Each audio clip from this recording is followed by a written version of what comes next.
आप लोगों को हज़ारों से लखपति से करोड़पति अगर बनना है तो आप ज़रूर इस मंदिर में आइए। गाइस मैं मजाक नहीं कर रही, मैं इसके बारे में स्टोरी पढ़ी जब और सुनी भी तो मुझे काफ़ी आश्चर्य हुआ कि ऐसा भी कुछ होता है। आप लोग ज़रूर पूरी वीडियो को देखना। और अभी फ़िलहाल हम लोग पहुँच चुके हैं इस मंदिर में, तो आप लोग भी ज़रूर दर्शन करने आइएगा। उन्ना का बहुत आस्था है लोगों की इसमें, तो आप लोग थोड़ी सी वीडियो देखकर फिर मैं आप लोगों के साथ स्टोरी शेयर करती हूँ। हेलो एवरीवन, कैसे हैं आप लोग सभी। आप लोगों का स्वागत करती हूँ मैं देवभूमि हिमाचल के एक लास्ट डिस्ट्रिक्ट जो हमारी पड़ती है ऊना। लास्ट में जाके इन द सेंस की देवभूमि हमारी थोड़ी इस तरफ को रहेगी ऊपर को। तो हम लोग पहुँचे हैं ऊना में और ऊना का ये जगह है लखदाता मंदिर में हम लोग आए हैं। मैं मिस्टर जी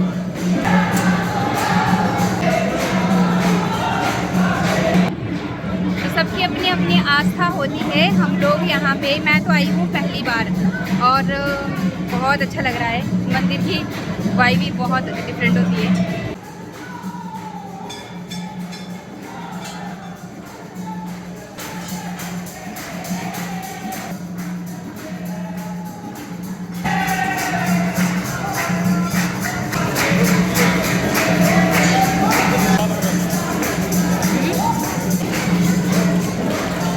तो गाइज़ यहाँ पे बहुत सारी मूर्तियाँ हैं, जैसे कि 5 पांडवों की मूर्तियाँ हैं। इनके पीछे मुझे नहीं सच्चाई पता कि ये यहाँ से भ्रमण करते करते आए हैं कि नहीं आए हैं। हमारे वैसे हिमाचल में बहुत ऐसे जगहें हैं जहाँ पे इनके स्थान है। तो यहाँ पे मैं बात करूँगी लखदाता पीर की, जिन्हें सखी सरवर के नाम से भी जाना जाता है।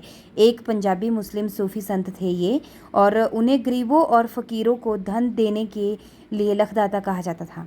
मतलब कि सबसे पहले तो चलो आपको यहाँ पे बता देती हूँ कि ये जो मूर्ति आप लोग देख रहे हो, बहुत सारी मूर्ति है। शिव जी भगवान की है, हमारे गुग्गा जार पीर की है, और हमारे यहाँ पे बाबा बालकनाथ जी जो हमारे इष्ट भगवान जी हैं उनकी मूर्ति है। तो ऐसे ही सारी मूर्ति बना रखी है। इनके पीछे तो चलो मुझे ये तो नहीं पता, इनको एक स्थान दिया गया है। वैसे ये स्पेशल जो मंदिर है वो लखदाता पीर जी का ही मंदिर है। उनकी कहानी एक ऐसे संत की है जो गरीब फ़कीर और ज़रूरतमंदों की मदद करता था। जैसे कि मैंने आपको बताया कि लखदाता जी का पूरा जो नाम था, जो दूसरा उनका नाम जाना जाता था, वो सखी सरवर के नाम से जाना जाता था, और गरीबों की ये मदद करते तो थे। इनका जन्म शाहकोट में तो हुआ था, लेकिन इन्होंने निगाह गांव में एक झोंपड़ी बनाकर पूरा जीवन बिता दिया था गरीबों, मजलूमों और ज़रूरतमंदों की सेवा करने के लिए, क्योंकि उन्हें पता था कि एक ना एक दिन यहाँ से जाना ही है, चाहे वो राजा क्यों ना हो, चाहे वो रंक क्यों ना हो। इन्हें गुग्गा जी के दूध मुँह भाई भी कहा गया है। इन्होंने एक ही माँ का दूध पिया है, और उन्हें ना एक तरीके से अमरता का वरदान भी है, क्योंकि उनका मानना ये था कि जो संत गुरु होते हैं वो हमेशा अमर होते हैं, वो अपनी मर्जी से आते जाते रहते हैं। और इनके साथ जो आस्था और विश्वास की जो मान्यता है वो दोनों देशों में है।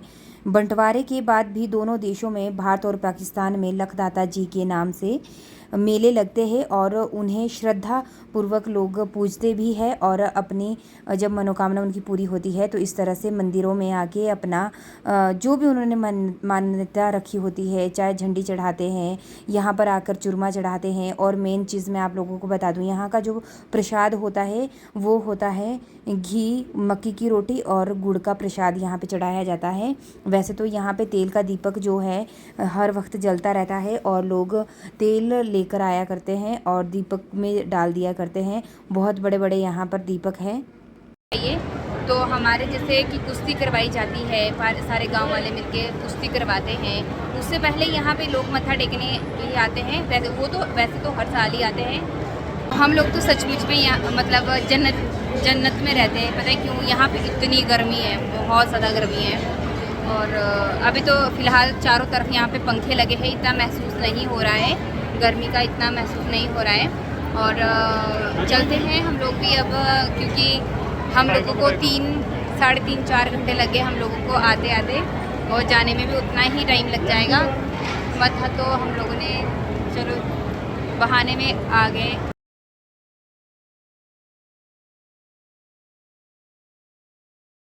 प्रसाद के रूप में ये चूरमा है, जो कि मक्की के रोटी और गुड़ एंड घी के साथ बनता है।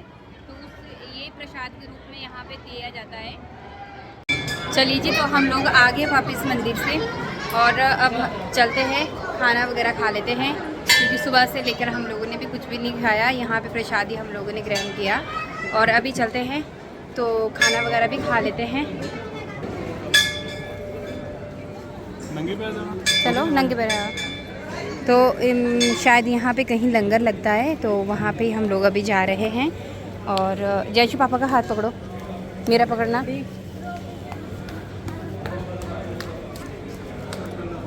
तो भाई नीचे ना इतना गर्म है ना,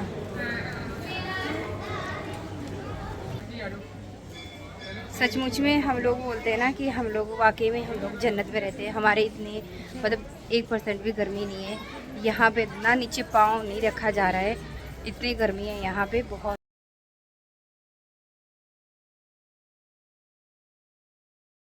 कितनी अच्छी अच्छी जूतिए जंश, कितनी अच्छी जूतिए। आपको नीचे गर्मी नहीं लग रही है पैरों में? हाँ ताती, हाँ वो बाद में अभी। तो यहाँ पे है लंगर की व्यवस्था है और चलिए तो प्रसाद ग्रहण करके आते हैं हम लोग भी।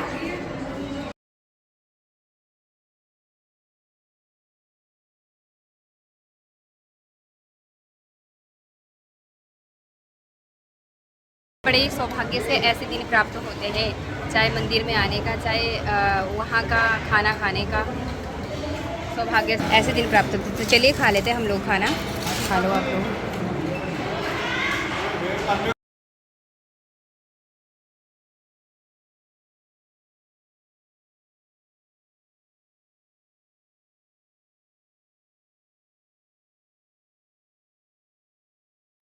चलिए तो खर्चा वर्चा करवाने के बाद चलते हैं अब हम अपने घर की तरफ।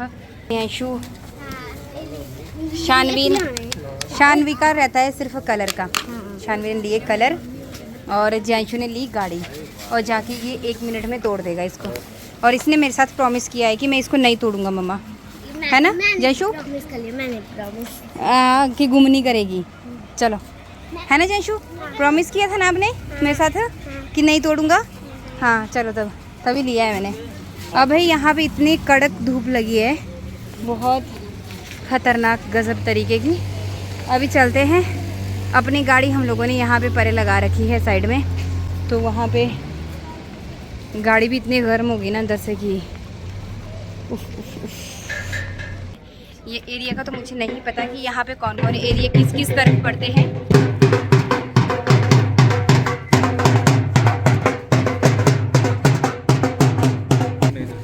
नहीं मतलब ये पहाड़ी, कौन सी पहाड़ी पड़ती है, किस तरफ, कौन से एरिया है ये? हिमाचल वाला ना। तो इस तरफ बाबा बालकनाथ जी का मंदिर पड़ता है, तो उस तरफ हमारे घर हैं, और इस तरफ को ये मतलब हिमाचली पड़ गया इस तरफ को।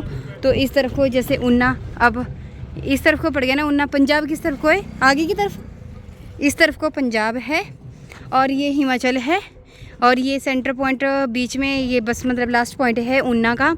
मैं तो फर्स्ट टाइम आई हूँ यहाँ पे, बहुत अच्छा लगा, बहुत अच्छी वाइब्स होती है मंदिरों की, तो बहुत ही अच्छा लगा। और आना भी चाहिए, हमारा मंदिर है ये, मतलब हमारा इन द सेंस कि हमारे ससुराल वाले सब यहाँ पे आते हैं मत्था टेकने के लिए हर साल। तो हम लोग भी कम से कम, इससे जी तो बोल रहे थे, मैं तो कम से कम 10 साल बाद आया हूँ यहाँ पे।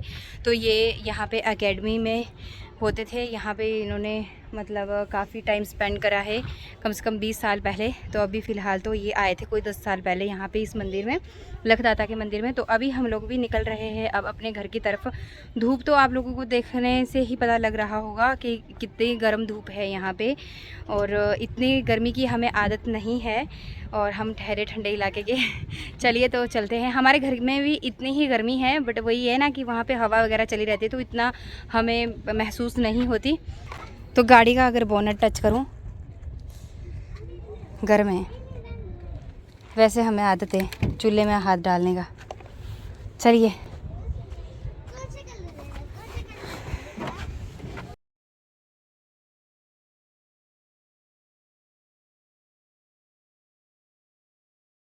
अगर हमने संत वाली अवस्था धारण कर ही ली है, तो हमें सब कुछ छोड़ना मतलब बिल्कुल ज़रूरी है, जैसे कि इसमें फ़ोन भी इंक्लूड होता है मेरे हिसाब से। और बाकी बहुत अच्छी बात है जो लोग इस अवस्था तक पहुंच जाते हैं और जो इतना अच्छे से अपना मन बना के इस अवस्था में चलना शुरू कर देते हैं। पर प्योरिटी के साथ चले तो ज़्यादा बेस्ट है। सच में मैं चलाती हूँ गाड़ी, आपको रेस्ट मिल जाएगा, आगे 4 लेन में चला लेना। हाँ? बाइक आड़े बच्चे भाई सोचक देने भाई अड्डा। चलिए ठीक है, आप लोगों से अब हम ना सीधे दाड़ला जाकर मिलेंगे, क्योंकि इतनी गर्मी है, फ़ोन का टेम्परेचर भी बहुत हाई हो रहा है बार बार इसको ओपन करने से। तो चलिए चलते हैं। यहाँ पे क्या है, क्या है ये यहाँ पे? तालाब है। में भी चलते हैं। पापा ने एक फोटो तक कर दिया लेने, कहीं तब लेना पापा ने मंदिर जाना। इसमें एक फोटो भी हम लोगों ने कहीं क्लिक नहीं करी। साथ में जब मिस्टर जी होते ना तो मुझे और मैं बताती आपको। देख लिया इन्होंने निशानों। ठीक है, ओके बाय बाय। चलिए ठीक है, ओके बाय बाय। मिलेंगे आप लोगों के साथ नेक्स्ट ब्लॉग में। अगर होगी मेरे से ब्लॉगिंग तो मैं बीच बीच में कर लूँगी, वरना ओके बाय बाय। यहीं पे आप लोगों को मेरा ये ब्लॉग पसंद आया होगा, ज़रूर वीडियो को लाइक करना और चैनल को सब्सक्राइब करना, ललिता की डायरी, और फेसबुक पेज डायरी ललिता की। Okay bye bye, good night. तो हम लोग रुके हैं अभी यहाँ पर 4 लेन के पास हम लोग अभी पहुँच चुके हैं, और यहाँ से हमारे घर के लिए सिर्फ आधे घंटे का सफ़र है। पर मजबूरन अब हम लोगों को दाड़ला ही वापस जाना पड़ेगा, क्योंकि बच्चे कल स्कूल जाएंगे। अगर कल की छुट्टी होती तो अभी हम लोग घर के लिए ही निकल जाते, पर नहीं जा पाएंगे। तो ये पहाड़ी आप लोग देख रहे हो, ये हमारे घर वाली पहाड़ी है। पीछे नीचे पुल देख रहे हो, ये पुल हमारे घर के लिए जाता है, ये रोड हमारे घर के लिए जाता है। तो चलिए अभी चलते हैं हम लोग वापस दाड़ला की ओर। शानवी आजा। क्या करना आपने? वही लंगर खा के आए हुए तो भी भूख लग रही है। बोलो पे गायरी कूख और बच्चे कूख नहीं होंगी कदी नहीं पूरी पेट खाली रहा लगे चबड़ चबड़ चबड़।